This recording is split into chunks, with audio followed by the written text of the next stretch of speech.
Hi, this is Randall with Carter Hill Honeybees.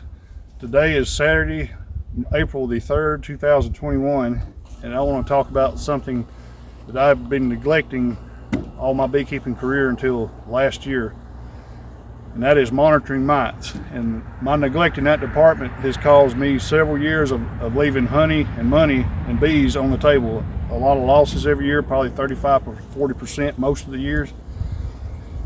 I've done my first mite wash and proper treatment agenda last summer. I endured only one production colony loss out of I believe I had 32 colonies at the end of summer. So, and my bees are the healthiest they've ever been.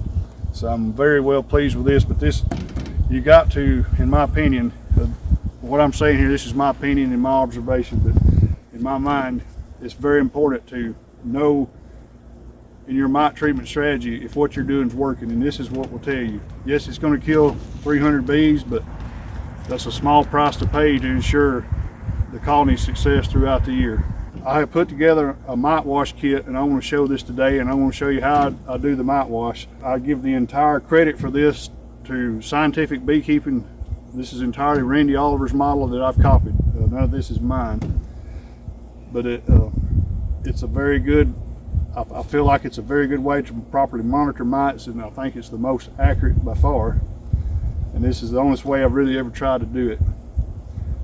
So I'm going to talk about my kit, and we're going to do a mite wash on the colony. So I just got me a tote here.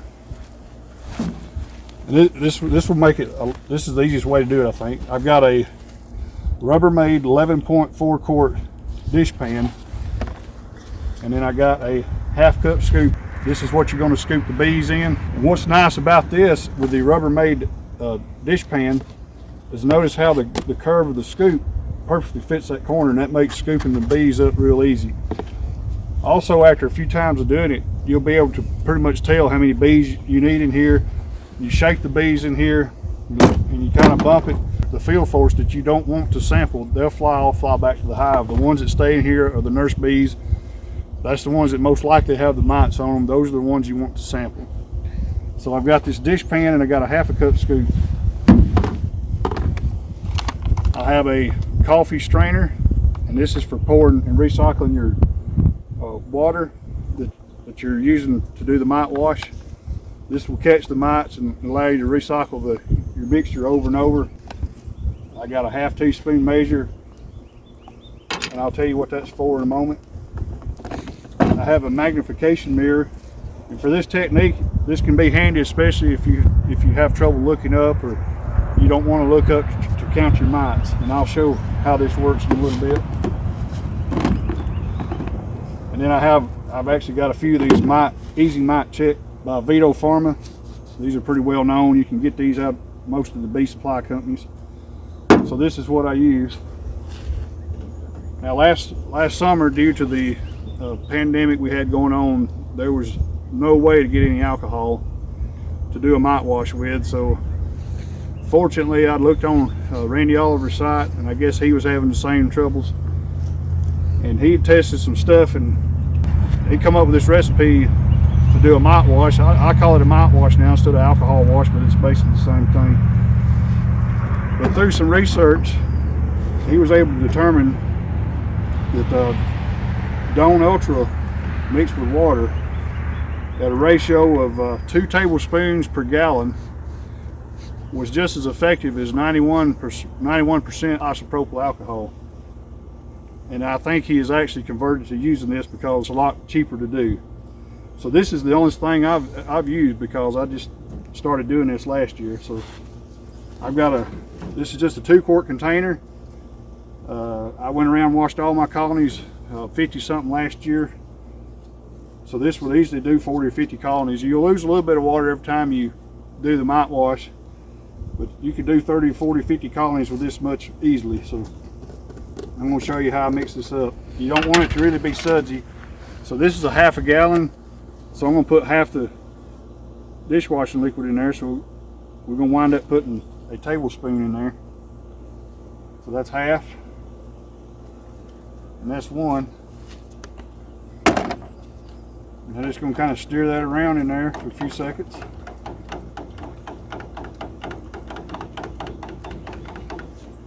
and the water kind of turn a little bit of a blue haze to it.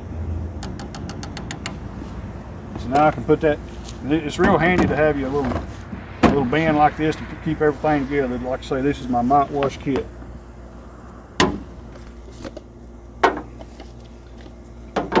So once I've got that ready, I'm going to fill this container up to the very bottom of the basket.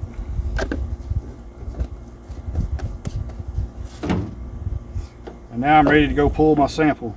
I'm going to go over here to the strongest colony I have, because the strongest colony will have produced the most brood at this point in the year. And what I'm hoping to learn here today is kind of how my winter oxalic acid treatment went. And I know this is going on nearly 4 months since then, but I did not want to do an alcohol wash at that time of the year because they're really not producing any brood or any significant brood. I didn't want to kill 300 winter bees, so I think this will give me a pretty accurate reading on that time of the year. So let's go over here and get a sample, and I'll show you how I do that. Okay, I'm at the hive here. I'm going to sample. This is the strongest colony right now in the yard. It overwintered really well. So I've got my bench here. I've got my tub, my half cup scoop, and I've got my mite monitor my varroa easy check set up right here. And I've got water. I've got the Dawn dishwashing detergent and water mixture up to the bottom of the basket. I need to get 300 nurse bees, and I'm going to show you how I'm going to do that. A lot of bees in this colony. A lot of bees, man.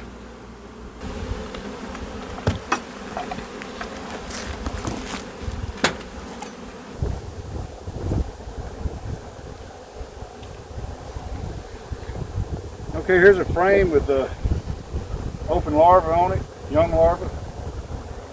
There may be about 300 bees on here, so I'm going to shake it off in here and see.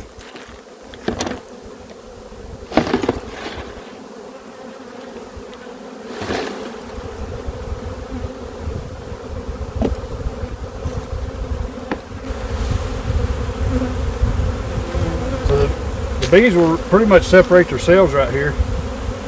Just kind of bang it a couple times. Let them, the ones that's going to fly off, fly off. I've got way more than 300 bees in here.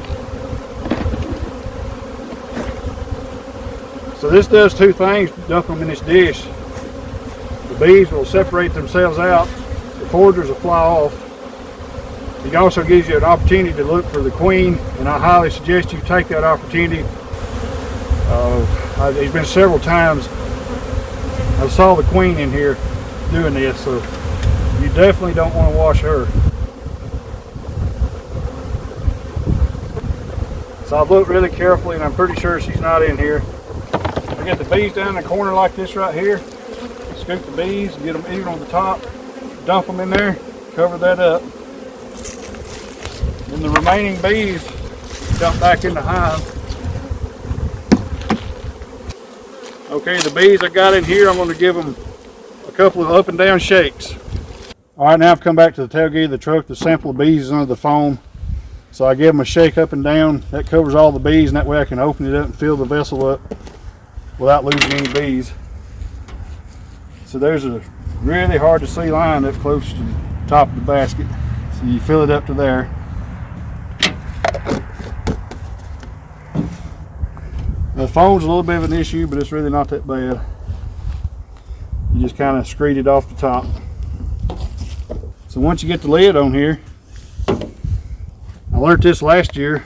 If you have a lot of mites in your colony, you can just let it sit there for a couple of minutes, and probably, I think Oliver said about 75% of your mites will go ahead and rain down. But if you have a high mite count, they're going to start raining down. By this point, there's going to be 10, 15, 20 mites down there at the bottom. Right now I'm only seeing one, so that's very good. All right, so now that you got this full, you want to agitate this. And if you've ever made a tornado in you took a jar of water, made a tornado, made it spin in there, that's kind of the way Randy Oliver recommends you do it. So I'm going to do that for about a minute here and see what we have. So I'm swirling it around, and I try to do it at a speed to where you want the bees on the very bottom of the basket to be rolling, and you can kind of feel that in your fingertips. Also, about 30 seconds is probably adequate just for a field check, but if you really want to be accurate, you probably need to go on out to a minute. So I've done this to every colony I had last summer. I wanted to see where I was at, but when I come back to check my results of my treatment, I only done 6 or 7 of them because there was no mites out of all but one, and one of them had 1 mite in the wash. All right, our minute is up. Right now it's real cloudy. You set it down for a second. While that's settling down, you can get your half-gallon container ready. And just so happens this strainer sits perfectly on there. And there's 2 ways you can look at it. You can take this, and if you don't like looking up from the bottom, you can take this magnification mirror and set it down and set it on top of it. And I can still see I have only 1 mite in this wash. Now I don't have any trouble. I can just hold it up and look. Right there is the 1 mite. So that's that would be 0.33%. That's excellent. So that tells me I do have some mites in there. It also tells me that I think my oxalic acid treatment back in December was pretty effective. So I'm well pleased with that. So now that you've got your sample done, you've counted your mites. Take this out and let the bees rain off best I can. Dump the bees out, and then you pour this back through your strainer. This will capture any debris or mites that got through the basket. You also want to double check, make sure there's no mites in here or any debris. And now